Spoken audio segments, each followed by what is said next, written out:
রতন আর পলাশ তারা দুই বন্ধু। প্রতিদিনই তারা রাত্রে মাছ ধরতে যায়, তাই আজকেও তাদের কোনো ব্যতিক্রম হলো না। প্রায় গ্রামের অনেক জায়গাতেই মাছ ধরতে যাওয়া হলেও তাদের যাওয়া হয় নাই কোনো সময় ওই বিখ্যাত বিলে।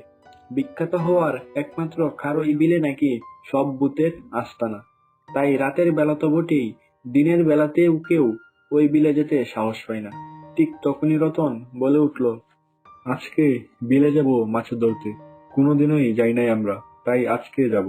এই কথা শুনে পলাশ চমকে উঠল এবং দাঁড়িয়ে পড়ল। কি বলছিস তুই? তোর মাথা ঠিক আছে?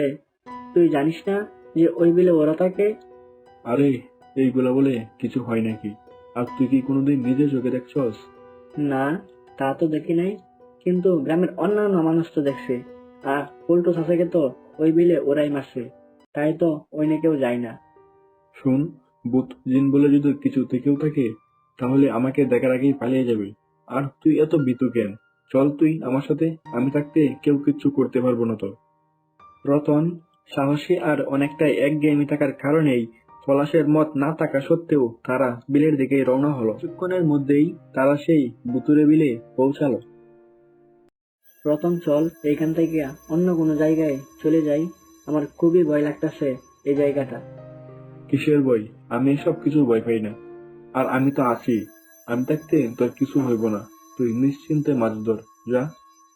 রতনের এই সাহস আর আগ্রাসী দেখে পলাশ আর কিছু না বলেই মাছ মারতে শুরু করে দিল।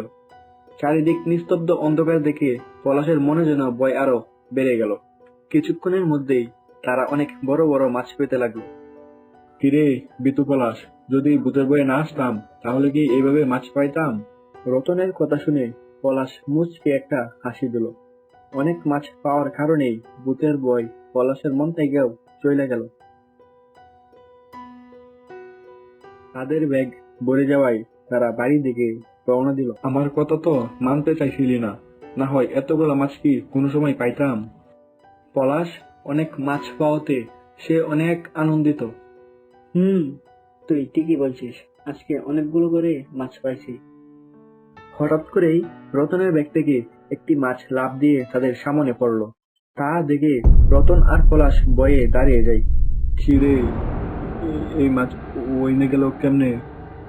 তারপরে পলাশের ব্যাগ থেকে আরেকটা মাছ লাফ দিয়ে সামনে পড়ল। তারা দুজন অনেকটাই ভয় পেয়ে গেল। কিরে রতন, এসব কি হচ্ছে রে? আমি তো কিছুই বুঝতে পারতেছি না।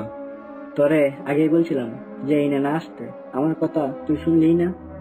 সবগুলা মাছ বাহির হয়ে এক একটি ভূত হয়ে গেল এবং তাদের চারদিক ঘেরাও করে ফেলল। হা হা হা হা হা। আমরা মাছ নই, আমরা বুক। মাছের রূপ ধারণ করে এই বিলেই থাকি আমরা। রতন আর পলাশের শরীর ভয়ে কাঁপতেছে। রতন এমনি অনেক সাহসী আর চাপাবাজ থাকা সত্ত্বেও ভয়ে ইস্যু করে দেওয়ার মতো অবস্থা তার। কিরে, তুই না বলছিলি যে তোর সামনে কিছুই আসবো না, তোকে সব ভয় পাই? আরে, এইগুলা তো আমি মজা করে বলছি। পলাশ, কিছু একটা কর। তুই বলছিলি আমাকে বাঁচাবি তুই, আর এখন আমি তোকে বাঁচাবো? তোদেরকে আজ কেউই বাঁচাইতে পারবো না। অনেকদিন পর তোদের পাইলাম। আমাদের বয়ে তো কেউ এই বিলে আসতেই চায় না। আজ তোদেরকে কোনোভাবেই ছাড়বো না। আজকে আমাদেরকে কেউই বাঁচাতে পারবে না, আমাদেরকে আজ মেরেই ফেলবে। কিসের জন্য যে এনে মরতে আইলাম? ভূতগুলো তাদের দিকে ধীরে ধীরে এগোতে লাগলো।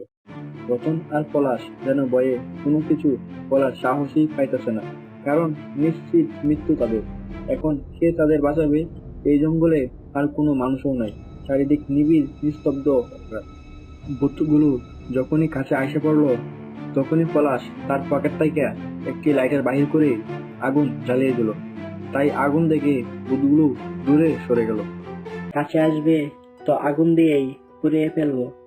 যা, এইবারের জন্য তোরা শুধু আগুনের জন্য বেঁচে গেলি। অন্যদিন তোদের দেখে নিব। এই বলে ভূতগুলো চলে গেল। রতন আর পলাশ একটি দীর্ঘশ্বাস নিল, যেন তারা আজ নতুন জীবন পেল। পলাশ ভাই, আজকে তুই বাঁচাইলি, কিন্তু তুই লাইটার কোথায় থেকে আনলি? এই যে আমি বিতু, আর তাই লাইটার আমি সবসময় সাথে রাখি। যদি বেতন না হতাম তাহলে আজ দুজনেই মরতাম।